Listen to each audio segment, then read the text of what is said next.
Je vous propose d'enchaîner sans tarder sur notre troisième et dernier débat qui portera sur la protection des investisseurs. Alors j'invite les autres participants à nous rejoindre sur scène. Nous accueillons à nouveau Jean-Noël Barrot, Benoît de Juvigny, bonsoir. Vous êtes secrétaire général de l'autorité des marchés financiers. Donc Jean-Noël Barrot, vous voilà à nouveau. Donc député et vice-président de la commission des finances de l'Assemblée. Et Bruno Dalle, bonsoir, directeur de Tracfin, la cellule de renseignement financier. Merci d'être présent avec nous. Donc la question d'un bon équilibre entre promotion de l'innovation, compétitivité et protection des investisseurs a été au cœur des débats de la loi Pacte. Alors Jean-Noël Barrot, nous avons entendu le ministre Bruno Le Maire dire « j'assume cette réglementation incitative ». Est-ce que ce dispositif est suffisant pour protéger les épargnants ? Oui, merci de cette question. On s'est beaucoup posé la même question à l'Assemblée nationale, de savoir s'il fallait que ce visa soit obligatoire ou non. Et en réalité, la question n'est pas simple, puisque quand on y réfléchit, il y a en quelque sorte deux niveaux d'optionnalité. La première, c'est que l'émetteur peut choisir ou non de solliciter le visa, le label de l'AMF. Et ensuite, si l'AMF décide de ne pas donner ce visa parce que les caractéristiques de l'émetteur ne correspondent pas au cahier des charges, rien n'empêche l'émetteur d'émettre néanmoins. Et donc, se poser la question à ces deux niveaux-là, de savoir s'il fallait forcer les émetteurs à demander systématiquement un visa, et puis ensuite de se demander si le visa n'est pas donné, est-ce qu'il ne faut pas empêcher l'entreprise qui l'a sollicité d'émettre. Et après y avoir réfléchi, après avoir beaucoup échangé avec l'AMF, l'équipe de Bruno Le Maire, je dirais que les parlementaires de la majorité, en tout cas, ont décidé de soutenir cette position forte, qui rejoignait d'ailleurs des propositions qui avaient été faites par le rapport Landau, mais aussi par la mission blockchain à laquelle Valéria Faure-Muntian, qui a été citée, a participé, mais aussi au rapport de Pierre Persson et Éric Woerth. Et la raison, il y a deux, je dirais, catégories de raisons pour cela. La première, c'est qu'effectivement, il y a quelque chose de très intéressant à mettre en place, une régulation incitative, une sorte de sandbox à la française, comme on l'évoquait tout à l'heure avec le président, qui, je l'espère, pourra servir aussi d'exemple à l'avenir pour d'autres formes d'accompagnement de l'innovation. Ça a été rappelé dans la table ronde précédente, le visa optionnel n'a pas de date de péremption, je veux dire, le dispositif n'a pas de date de péremption, mais il est vrai que l'agrément des plateformes, qui a été je dirais une conquête parlementaire, puisque c'est pendant la discussion au Parlement que cet agrément des plateformes a été ajouté au texte. Celui-ci a une date en tout cas de revoyure, puisque dans 2 ans, nous regarderons ce qui s'est passé après la promulgation de la loi pour voir si ça fonctionne ou non. Donc la première catégorie de raisons, c'est d'assumer pleinement qu'on fait le choix d'une régulation incitative qui va promouvoir l'innovation, mais tout en restant vigilant et en se donnant la possibilité de revenir en arrière si jamais les choses ne fonctionnent pas, ou au contraire de pérenniser, voire d'avancer dans le sens de rendre les choses un peu plus obligatoires. Puis l'autre point qui, à mon avis, a été très convaincant, en tout cas pour moi, dans les échanges qu'on a eus avec l'AMF, c'est qu'en réalité, en France, on a envie de forcer les banques à ouvrir des comptes, on a envie d'interdire très souvent, peut-être trop souvent, et parfois il est difficile d'interdire.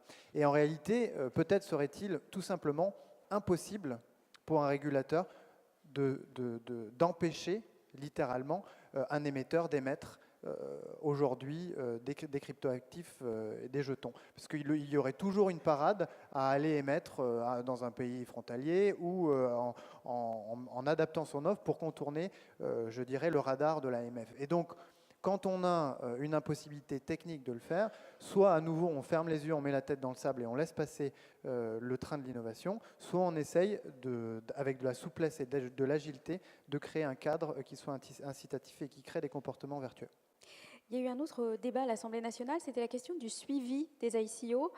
Certains députés étaient favorables à un document de référence annuel. C'était quoi votre position sur le sujet ?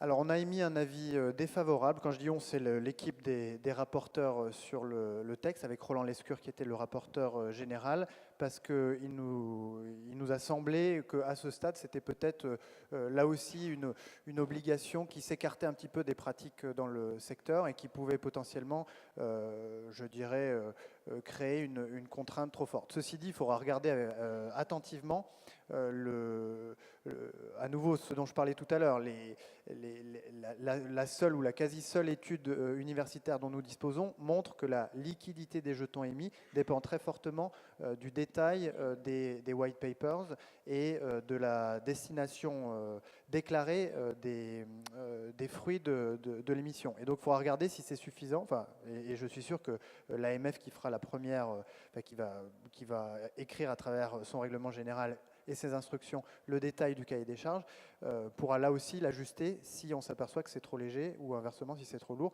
Peut-être éventuellement à terme, notamment quand des security tokens seront émis, donc ou en tout cas des tokens qui pourraient s'apparenter à des titres financiers, mais qui ne seraient pas nécessairement, je dirais, soumis du fait de leur taille aux obligations de prospectus que nous avons relevées dans la loi Pacte. À ce moment-là, peut-être imaginer ce que pourrait être un white paper régulier, mais à ce stade, ça ne paraissait pas nécessaire. Et une autre question, c'était est-ce qu'il faut réserver les fonds en cryptoactifs aux seuls investisseurs professionnels et complètement les bannir pour le grand public ? Vous parlez des fonds spécialisés ? Oui. Les fonds d'investissement spécialisés. Alors oui, je pense que là aussi on se situe à la frontière de ce qui se passe en matière de régulation de l'innovation ou d'innovation réglementaire. Et dans je dirais la mise en place, la mise en œuvre de ces fonds qui se situent, je dirais, à la frontière entre la monnaie fiat et les cryptoactifs, il n'était pas complètement... je dirais, il était plutôt sage de les réserver dans un premier temps aux investisseurs spécialisés, quitte ensuite à ce que ça puisse se développer. Mais là, on se situait vraiment à la frontière, je dirais. D'accord.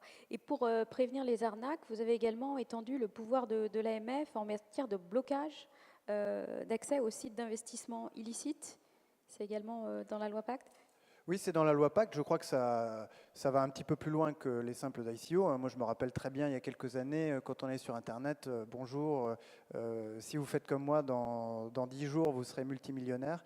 Et ce jeu, en utilisant des produits d'options sur des devises, on voyait très bien comment ce type de site Internet pouvait conduire aux pires excès, à des arnaques littéralement. Donc dans la loi Pacte, une des dispositions qui a été prise et qui concerne l'AMF, mais il y en a eu d'autres, c'est de renforcer sa capacité effectivement à sanctionner ce type et à les faire fermer ce type de site Internet. Alors l'AMF, justement, Benoît de Givigny, bonsoir. Une de vos missions centrales, c'est d'assurer la protection de l'épargne des épargnants. Alors quels sont les risques que présentent les cryptoactifs ? Ils sont de plusieurs ordres.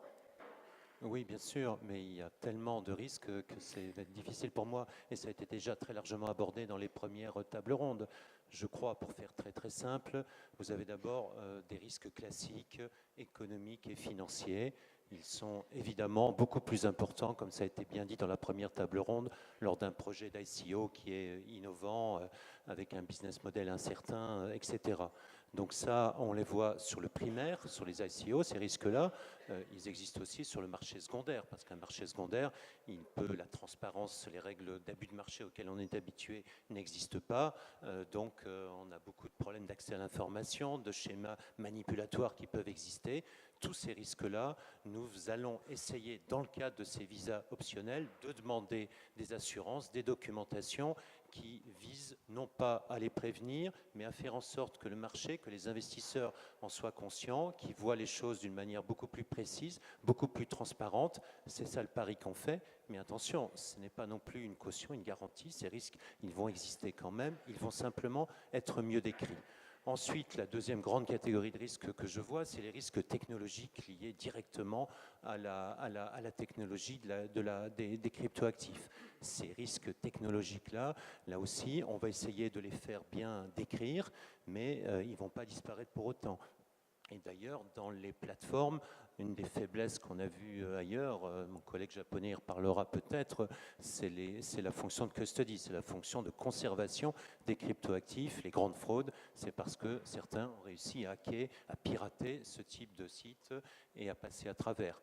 Là aussi, on n'a pas la solution miracle, mais sachez quand même que dans notre statut, il y aura pour les plateformes de custody, il y aura d'ailleurs non pas, ce n'est pas une option, ils seront obligatoirement enregistrés, ils auront une obligation de satisfaire aux dispositions anti-blanchiment, et il y aura bien sûr des documentations et des règles du jeu qui visent à prévenir et à nous demander un certain nombre d'assurances techniques, mais là aussi ce ne sera jamais une garantie absolue et ce risque existe.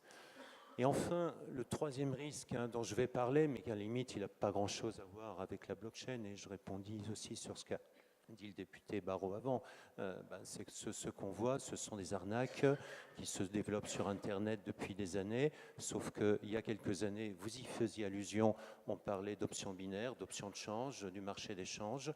Depuis un an, eh bien maintenant, la base pour arnaquer sur Internet, c'est de vous faire croire que vous investissez dans du Bitcoin ou dans des cryptoactifs. Et ça, malheureusement, ça marche bien, ça marche très bien. Ça n'a rien à voir avec, encore une fois, la régulation, ou ça n'a rien à voir avec les cryptoactifs. Mais les chiffres que je peux vous donner rapidement sont quand même pour nous fondamentalement inquiétants. Depuis le début de l'année, notre plateforme Épargne Info Service, un quart des appels, c'est lié aux cryptos. Sur ce quart des appels, vous en avez un peu plus donc de 200 par mois. La moitié, c'est des réclamations. L'autre moitié, c'est des demandes plutôt d'informations, si je peux dire. Les réclamations, en 10 mois, on est déjà à 45 millions d'euros de montant d'équivalent d'euros détournés. Ça veut dire qu'en 10 mois, on a déjà eu chaque mois une centaine de personnes, tout additionnel, 45 millions de détournés, 15 000 euros de montant médian. Ce qui est aussi intéressant, c'est que derrière, dans les personnes arnaquées, c'est toujours les mêmes méthodes et c'est toujours une diversité de public. Vous voyez des pauvres, vous voyez des riches, vous voyez des gens très éduqués, vous voyez des gens pas éduqués. Ils se font avoir. Les escrocs fonctionnent aussi toujours un peu de la même manière. Ils essayent d'alpaguer des numéros de téléphone de personnes crédibles. Comment est-ce qu'ils ont recours à ces numéros de téléphone? Eh bien, c'est des publicités stupides sur Internet. C'est les mêmes publicités d'ailleurs, on le sait, que par derrière, ces publicités permettent d'attirer des gens. Ces gens ont leur nom et leur numéro quelque part. Un an après, le numéro va être revendu à quelqu'un d'autre. Et si vous avez été pris une fois en flagrant délit de suspicion de faiblesse mentale ou de fragilité devant des publicités débiles, vous êtes probablement fiché quelque part et vous allez pouvoir, un jour ou l'autre, vous refaire solliciter. Il y a des gens qui se font avoir une fois, souvent ils se font avoir une deuxième fois ou une troisième fois. Il y a des gens qui se font avoir 2 fois, qui vont se dire à l'AMF, on va leur expliquer la manip, ça ne fait rien. 6 mois après, on les retrouvera encore et ils nous expliqueront qu'ils se sont encore fait avoir. C'est triste. Non, pardon, je rigole quand vous rigolez, mais il ne faut pas rire. Il ne faut pas rire quand on raconte ça parce qu'on a aussi des situations humaines absolument dramatiques qui nous sont décrites à ce moment-là. Bon, une fois que j'ai dit ça, qu'est-ce qu'on peut faire? Ce qu'on fait, évidemment, on passe notre temps, c'est de faire de la prévention, c'est de raconter ce que je vous raconte, c'est de le dire dans les médias, c'est de publier des alertes. Quand on voit des gens manifestement escrocs, on publie le nom de ces sites, on a des listes noires également. Bon, on a également des enquêtes, mais comme on est plutôt sur de l'escroquerie que sur des abus de marché, ces enquêtes, eh bien, on est très vite amené à travailler avec la police judiciaire ou la gendarmerie. Il y a du pénal et ce sont d'abord des qualifications pénales. Donc on a des travaux avancés dans ce secteur-là. Il y a avec d'autres régulateurs aussi où on collabore dans ces enquêtes et on collabore donc beaucoup avec la police et la gendarmerie qui ont des informations absolument délirantes sur ce qu'elles voient parce que derrière, évidemment, vous avez tout de suite une frontière. Évidemment, ce genre d'arnaque ne se fait pas en France. Les centres d'appel sont à l'étranger. Et si jamais l'arnaqueur a réussi à avoir des fonds, eh bien, qu'est-ce qu'il va faire? Les fonds partent tout de suite. En général, d'ailleurs, c'est amusant. Ils partent dans un grand pays voisin, plutôt fiable. Il va en Angleterre, il va en Belgique. Et puis après, très très vite, les virements repartent en dehors de l'Union européenne, à l'autre bout du monde. Et évidemment, pour les services de police ou de justice ou pour nous, c'est très très difficile à tracer si on ne va pas très vite. Donc là, je suis obligé de rappeler toutes ces arnaques qu'on voit et qui sont pour l'AMF toujours un vrai souci. Et ce sont des plateformes fantômes, hein, ce ne sont pas des vrais cryptos.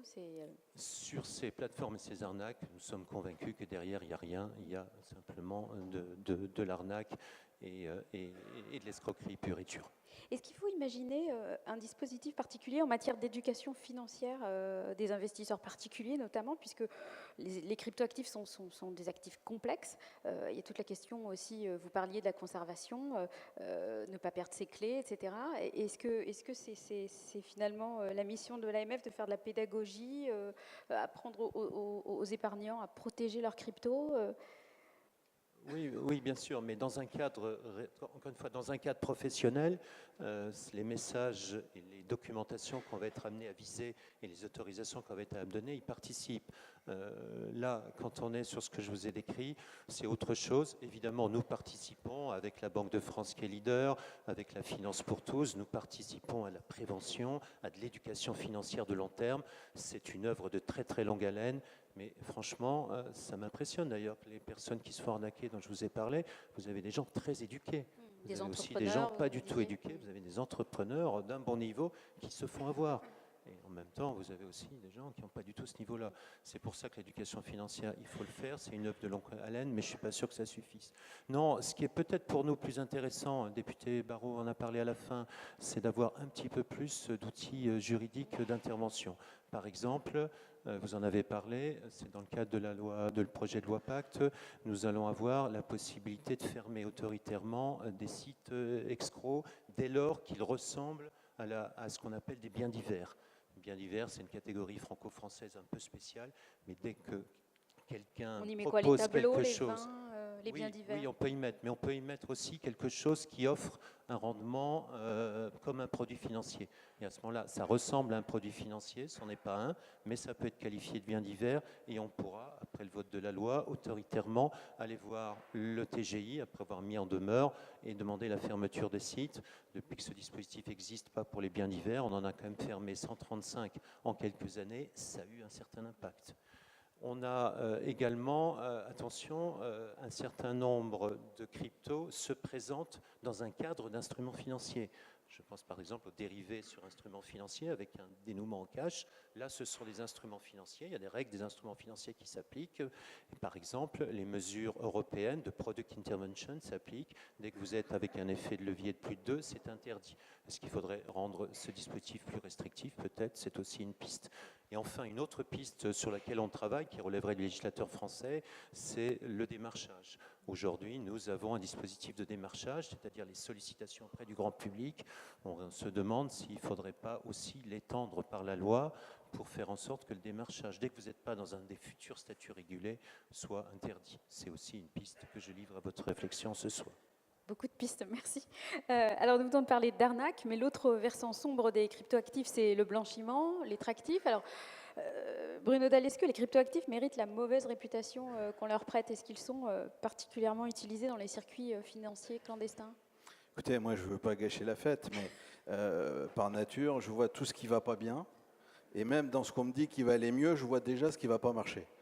Alors, heureusement, je me soigne, hein, je fais des psychothérapies, je rencontre du monde, des fintechs, et j'ai l'illusion que la mauvaise réputation qu'on peut démontrer va cesser. Mais très clairement, nous, dans ce qu'on voit dans la détection des flux financiers suspects, dans la lutte contre le blanchiment et le financement du terrorisme, ce n'est pas encore les ICO, ça va venir, mais c'est le péché d'origine, c'est le Bitcoin. C'est-à-dire que autant la blockchain est certainement une innovation extraordinaire et peut apporter beaucoup de choses, y compris au pouvoir public, y compris à la lutte contre le blanchiment et le financement du terrorisme, mais le premier bébé, il pose problème, parce qu'il y a des tas de typologies de fraude qui sont liées au fonctionnement du Bitcoin et des premières monnaies virtuelles. D'ailleurs, au départ, on parlait uniquement de monnaie virtuelle, de crypto-monnaies, et puis maintenant, on voit qu'on évolue vers les crypto-actifs parce que ces produits ont eux-mêmes évolué dans leur utilisation et leur méthodologie. Nous, on voit trois typologies principales à risque qui justifient cette mauvaise réputation, mais comme la chanson, ça va peut-être changer. La première typologie, c'est, on a vu apparaître le Bitcoin en lien avec les cyberattaques. Cyberattaques, prise de contrôle du système informatique, des malwares, et pour lever le malware, hop, il faut payer une rançon en Bitcoin. Deuxième typologie, et nous on alerte depuis 2012, on a fait même un groupe en 2014 avec des propositions au pouvoir public. Deuxième aspect, c'est le lien avec la criminalité. C'est-à-dire le Bitcoin devient la monnaie de certaines activités criminelles. Aujourd'hui, si vous voulez acheter des choses interdites sur le dark web, évidemment, le Bitcoin est le moyen de s'acheter des armes, des stupes. Je crois que c'était le Monero maintenant qui a été privilégié. Alors, le Bitcoin, c'est l'origine. Et on verra que peut-être le Bitcoin, on arrive à le tracer, alors que d'autres, dont je ne veux pas faire la publicité, c'est plus compliqué, mais vous avez cité un bon exemple. Donc la deuxième typologie, c'est la banque de la criminalité, enfin la monnaie de la criminalité. La troisième fragilité, on a cru pendant longtemps que ces monnaies étaient fiables et sécures parce que le système était un système sécure. En réalité, ce système, il a fait l'objet d'attaques, de vols de portefeuilles, de wallets. On a vu aussi certains pays peut-être faire des attaques pour déstabiliser avec une logique de manipulation de cours. On a vu en 2016 sur d'autres monnaies comme le Ethereum des tentatives de levée de fonds qui ont été abandonnées parce qu'il y a eu un système informatique qui a complètement été planté. Donc on voit des fragilités. Et puis enfin, la dernière, mais elle n'a pas grand-chose à voir avec le produit et avec la structure, comme l'a très bien dit Benoît, c'est l'escroquerie au Bitcoin. Et c'est vrai qu'aujourd'hui, le premier risque, le premier facteur de blanchiment, c'est parce que manifestement ce produit attire, c'est les placements en Bitcoin. Et effectivement, il n'y a pas le début du commencement d'un achat en Bitcoin, ça je peux le confirmer, puisque nous, on voit les flux financiers, on voit où vont les comptes, on voit les personnes qui, hélas, se font avoir, et on essaie de détecter justement le circuit de ces flux avec des comptes rebonds dans les pays européens, et ensuite un envoi sur l'Asie ou le Moyen-Orient de ces flux. Et heureusement, cette détection produit des enquêtes, produit des dossiers, produit des arrestations, et dans les flux, on voit même une dernière typologie. Alors je ne voudrais pas faire rire plus que Benoît, qui est bien animé la soirée, mais on voit aussi que certains de ces fraudeurs se sont recyclés, c'est-à-dire il y a une vraie mobilité, on les a connus et certains on les a fait condamner sur les encarts publicitaires, sur le diamant, sur les terres rares, sur des produits viticoles. Là, ils sont sur le Bitcoin en ce moment, et je vous le dis, ils sont en train d'arrêter le Bitcoin, ils sont en train de passer à autre chose. Mais je vous invite à lire notre rapport d'analyse typologique qui sortira le 28 pour savoir ce que sera l'autre chose. Il faut qu'il y ait du suspense. Mais la nouvelle méthodologie, c'est de rappeler ceux qui se sont fait escroquer en leur disant « Vous avez été victime d'une arnaque au Bitcoin ». D'ailleurs, l'AMF l'a dit. On vient de créer une association de défense des victimes. Est-ce que vous pouvez vous envoyer la cotisation? Et nous, on voit que la cotisation, elle va sur le même compte que le compte qui a servi à la fraude au Bitcoin et au même circuit financier de dérivation. Donc vous voyez que c'est quand même une mauvaise réputation, mais pas complètement usurpée. La question de la traçabilité du Bitcoin, ça fait souvent débat, enfin du Bitcoin et des autres cryptoactifs. Est-ce qu'elle permet vraiment de remonter à la source jusqu'aux criminels? Alors ça, c'est un des soucis. C'est-à-dire autant sur la dernière partie de fraude, parce qu'il y a des flux financiers, qu'il n'y a pas de Bitcoin, on arrive à de la traçabilité, l'identification, même si ce n'est pas facile. Il y a des enquêtes qui peuvent déboucher sur des arrestations, voire des saisies de fonds. Autant sur le reste, c'est plus compliqué. Alors quand même, sur le Bitcoin, il y a des empreintes numériques, il y a des traces.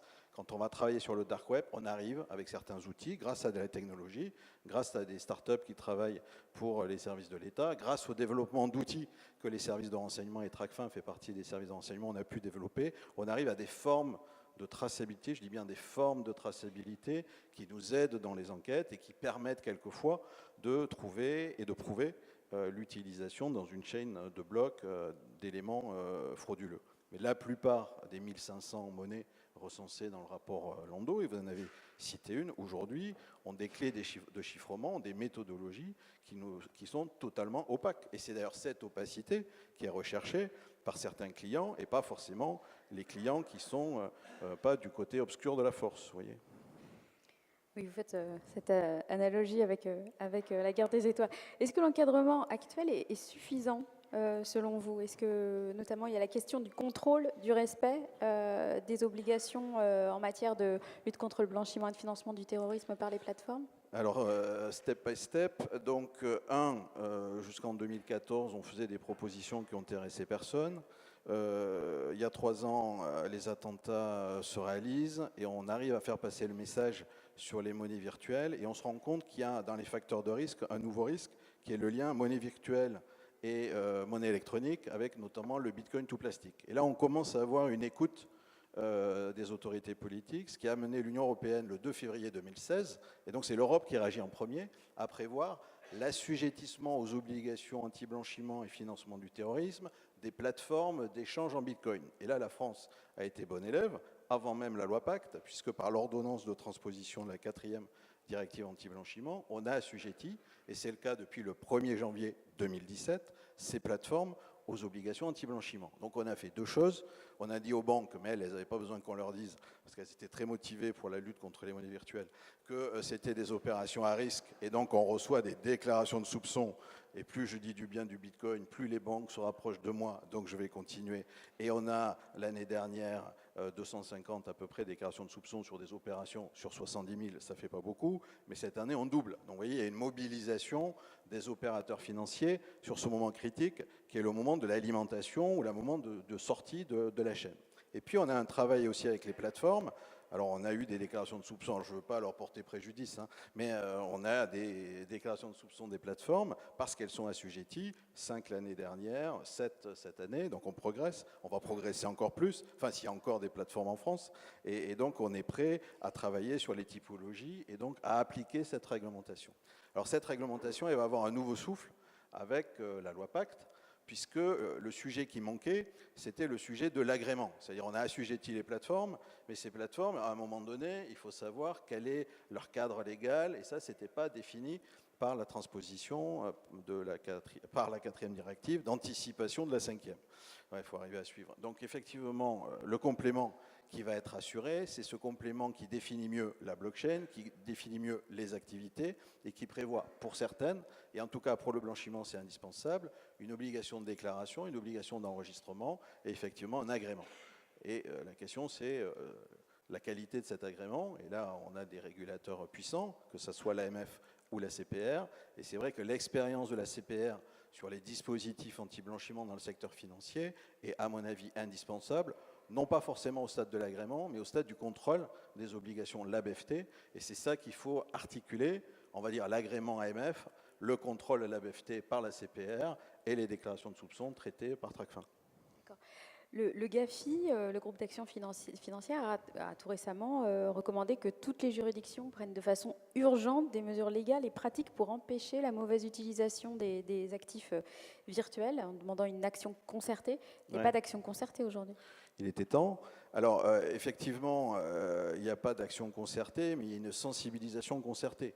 C'est-à-dire, encore au mois d'octobre, à la dernière réunion du GAFI à Paris, plusieurs pays, et la France était là aussi en fer de lance, a fait des présentations sur les typologies de risques, sur la nécessaire évolution de la réglementation. L'Union européenne, avec la 5e directive, a fait un pas qualitatif, et le législateur en France, avec ce système d'agrément, a aussi fait un pas qualitatif. Donc on a à davantage partager sur les typologies, on a à davantage faire évoluer les normes du GAFI, mais on n'en est pas encore là, ce n'est pas les réglementations du GAFI, c'est-à-dire les recommandations qui vont changer, mais les documents de typologie de fraude du GAFI, qui sont la première étape avant éventuellement une évolution des recommandations du GAFI. La coopération internationale, je sais que c'est un sujet qui vous tient à cœur, Makoto Sonoda. Elle est indispensable, le ministre Bruno Le Maire l'a rappelé tout à l'heure. Mais tout d'abord, au Japon, est-ce qu'il y a une demande de plus de régulation pour protéger les investisseurs? On en a parlé un tout petit peu dans la table ronde précédente, mais est-ce que le principe de l'autorégulation, par exemple, c'est quelque chose qui a été bien accueilli?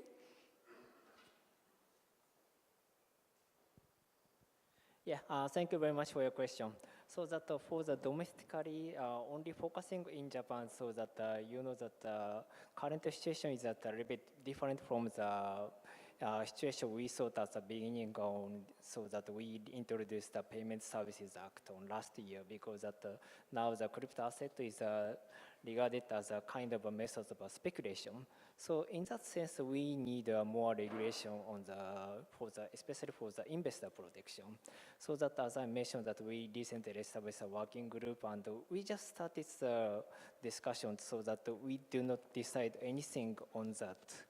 but we may have any kind of a new regulatory approach in the future. And for the international cooperation world, it's also becoming a very important issue for us, because you know that on the digitalization world, we do not have any national borders, so that all activities are basically conducted on the cross-border basis. So that we should work very closely with other global regulators, because you know that approaches, supervisory approaches and regulation approaches to crypto assets are totally different in each jurisdiction. Some country ignore, some country wait and see, so that we should have a more collaboration on the international cooperation. L'AMF, j'imagine, est forcément d'accord avec l'idée de plus de coopération internationale. Qu'est-ce qu'on peut faire pour faire progresser la régulation au niveau mondial, puisque les enjeux sont de toute façon mondiaux? Oui, mais il faut, ça a déjà été évoqué, il faut aussi avoir un cadre qui nous permet, sur une base internationale, de coopérer. Il est très développé pour les instruments financiers. Dans notre secteur, pour des cryptoactifs, il n'existe pas.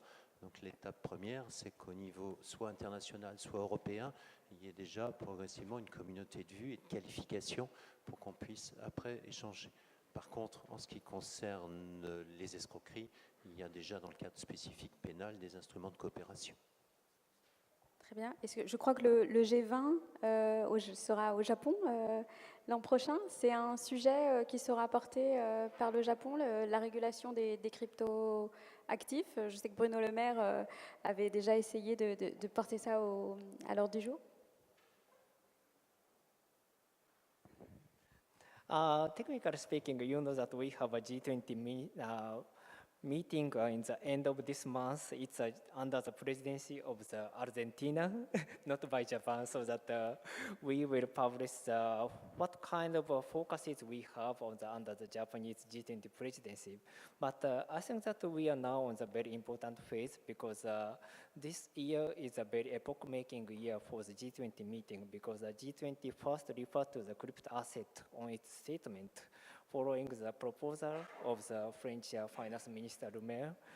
And next year, we also are having a lot of problems, I think, on the crypto asset issues. So that, but we are very lucky, because Japan will host a G20 meeting on next year, and France will also host a G7 meeting on next year. So that it's at this moment, we do not decide anything on that, what kind of, the specific focuses on the crypto asset regulation and what kind of approaches could be appropriate. But you know that France and also Japan could be a very good partner to discuss on these issues, so that we will also discuss on the crypto asset on the G20 or maybe G7 meeting in the next year. Bon, la France et le Japon, de très bons partenaires pour discuter coopération internationale sur les cryptos. Je crois qu'on va terminer sur ce message plein d'espoir. Merci à tous les participants, merci de votre attention.